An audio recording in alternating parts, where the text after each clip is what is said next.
Welcome back to estimating the derivative in Python, and we've in a previous video we actually derived this function and equation for estimating the slope, and in today's video we're going to be implementing the calculator into our function. So first things first, we have our scanner and our parser file here. We're going to say from scanner import scanner, from parser import parser. And if you're new to this channel, in a previous tutorial series we implemented a recursive descent parser for a calculator language, and now what we're going to do is we're going to implement this into our derivative. This way, instead of having to hard code this, we can actually get our functions from the standard input from the user. So what we're going to do is we're going to make a while loop, but before that we're going to make our parser. We say while true standard input is equal to our input. We're going to say enter function.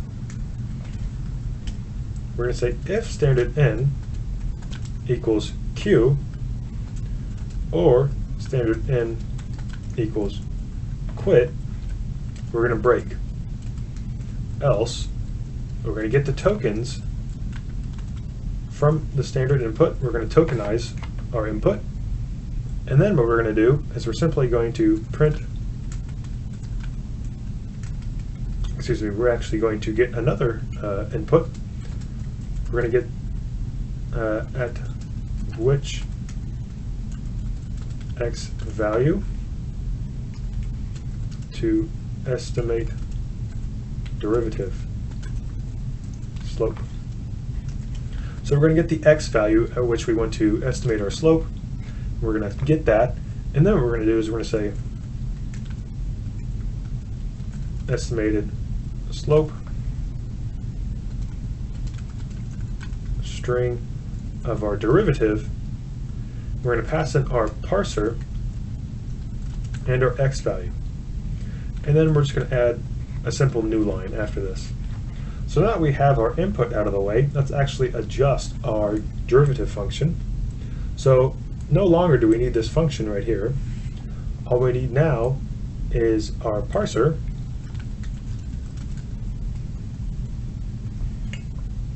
Let's actually call this parser instead. And we're going to have to break down this gigantic function here into multiple steps. So first off, what we're going to do here is we're going to say parser.add variable x, and what we're going to do is we're going to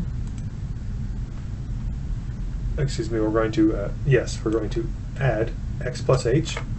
We're going to say f1 is equal to parser.parse. We need to actually pass in our tokens here as well, because we need some tokens to parse.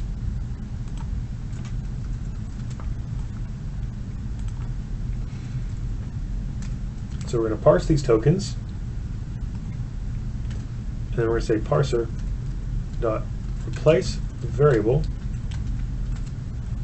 x minus h,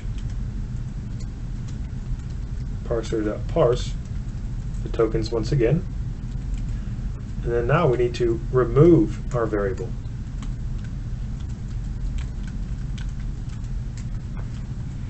And then we simply return f1 minus f2 divided by 2 times h. So there we have it, our derivative estimator accommodated for our calculator. So now let's actually run this. Enter function, let's say x to the third minus 3 times x. Let's say at -3. So there we have it. We're having an error here. Can only concatenate string, not float to string. Add variable x minus h. We're passing in our x here. Aha. So I found the problem. We're passing the string value into our function, so we need to actually pass the float value.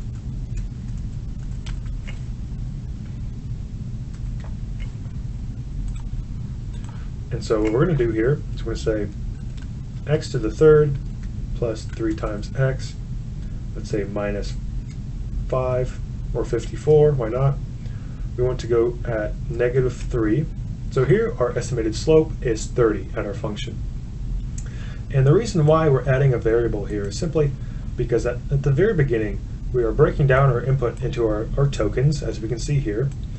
And notice how our parser has not actually, if we go back here to our parser class, we have our variables as a class variable. It is empty to begin with. So whenever we parse this for the first time, we're going to have an error because we have x's, we have two variables x that have not been initialized to any value. So simply what we need to do is add this variable x with a value assigned to it. And then at the very end, we're going to remove this variable.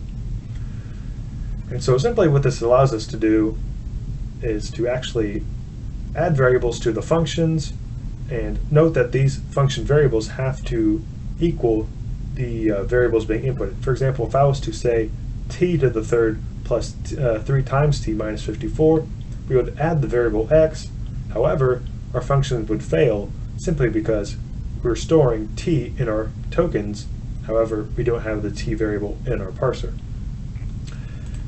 And so hopefully you guys are understanding exactly what I'm saying. If not, you can always leave a comment or send me an email or something. So hopefully you guys have enjoyed this video, and stay tuned for future videos.